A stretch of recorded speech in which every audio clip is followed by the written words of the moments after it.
Bonjour les amis, comment ça va aujourd'hui? Je vous propose dans cette petite vidéo d'approfondir nos discussions et nos échanges sur la chance, sur l'engagement et tous les outils que je vous ai donnés cette semaine.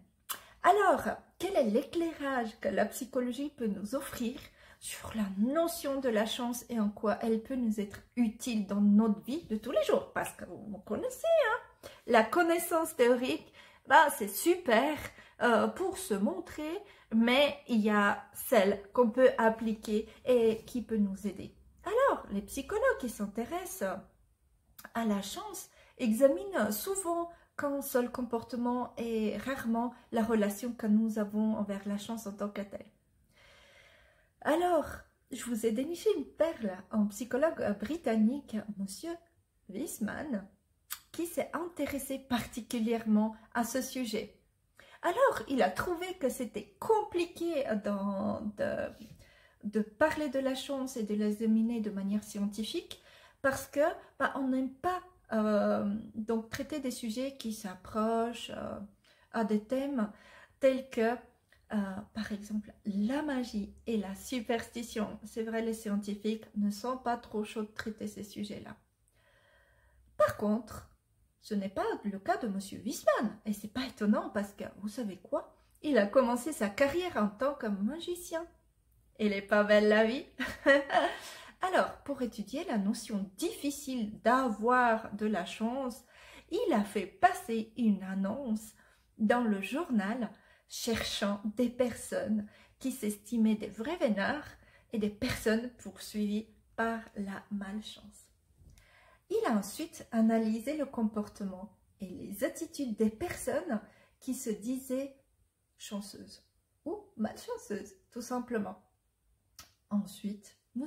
Wiseman a commencé à étudier les caractéristiques de la personnalité de ces deux groupes extrêmes et il a trouvé que du fait de leur façon de penser et de leur comportement, les personnes chanceuses se créent plus qu'à d'autres des situations favorables. Elles reconnaissent et savent les exploiter. C'est intéressant, non? Estimez-vous quelqu'un de chanceux ou de quelqu'un qui n'a pas de chance? Alors, dans une de ses expériences, il a demandé à des sujets à feuilleter un magazine de compter le nombre de photographies. Et attention, il a promis une récompense à la personne qui lui donne la bonne réponse.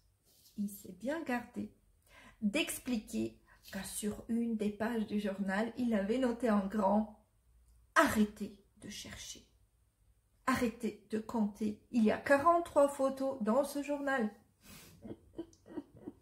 Malin, non?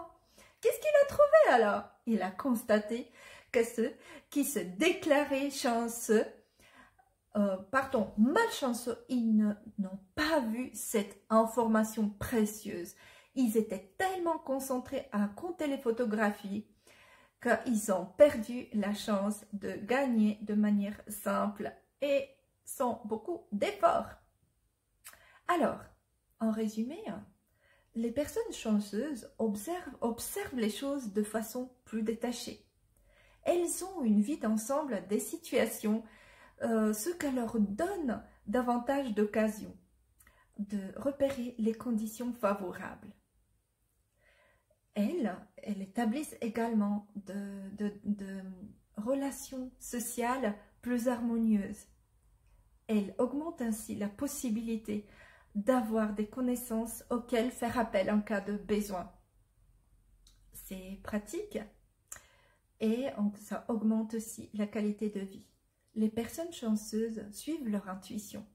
Elles regardent le futur avec optimisme. Elles ne capitulent pas facilement et essayent de voir le meilleur côté de ce qui leur arrive, même en cas d'échec ou d'un problème grave.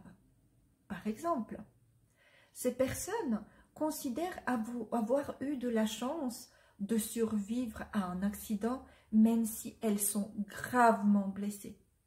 Dans la même situation, des personnes qui s'estiment malchanceuses verraient renforcer leur conviction d'être maltraitées par le sort, par le destin. Apparemment, la recherche de sens des événements influe sur notre conception du monde. Et c'est là où j'aimerais faire venir notre psychologue Paula Bressan. Et elle nous explique que nous cherchons à nous rassurer en trouvant des liens entre les événements et en leur attribuant un sens. Mais attention, attention au sens quand on attribue aux événements qui peuvent être aussi aléatoires.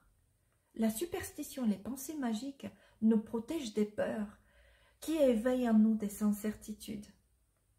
Nous excusons nos échecs en considérant que nous sommes poursuivis par la malchance. Mais ce n'est pas une fatalité. Le psychologue peut nous permettre en fait de développer notre chance et en fait de la cultiver. Ah oui, quand on apprend aux personnes qui s'estiment malchanceuses les procédures, manière de penser et on l'exerce, il y a des résultats. En fait, une personne chanceuse, elle fait preuve de persévérance, d'ouverture d'esprit. Vraiment. Et comme je veux dire, attention, les personnes malchanceuses, si elles expliquent les règles qu'on leur recommande, leur vie change. Avoir de la chance, c'est peut-être apprendre à résoudre les problèmes auxquels on est confronté. Et ça s'apprend toute notre vie. En bref, certaines personnes pensent que la vie est injuste et qu'elles n'ont jamais eu de chance. Mais tous les événements malheureux de la vie peuvent s'expliquer par les lois statistiques, attention, et physiques. En fait, des personnes qui seraient chanceuses agissent, pensent positivement, de sorte qu'elles créent des situations favorables et savent les exploiter. C'est ça mon invitation pour vous aujourd'hui. En fait, ne vous contentez pas juste de vous dire « j'ai de la chance, j'ai pas de la chance ». Soyez actifs. Si vous dites oui à la vie, si vous êtes actifs, si vous jouez à cette merveilleuse, on va dire, aventure, la vie, si vous levez le regard et adoptez une autre perspective aux événements qui vous arrivent, peut-être vous tenez la clé d'une autre vie, la clé vers votre puissance et vers vos relations harmonieuses que vous devez, attention, cultiver tous les jours, tout comme la chance. Sur ce, je vous embrasse et je vous souhaite une excellente journée. À tout bientôt.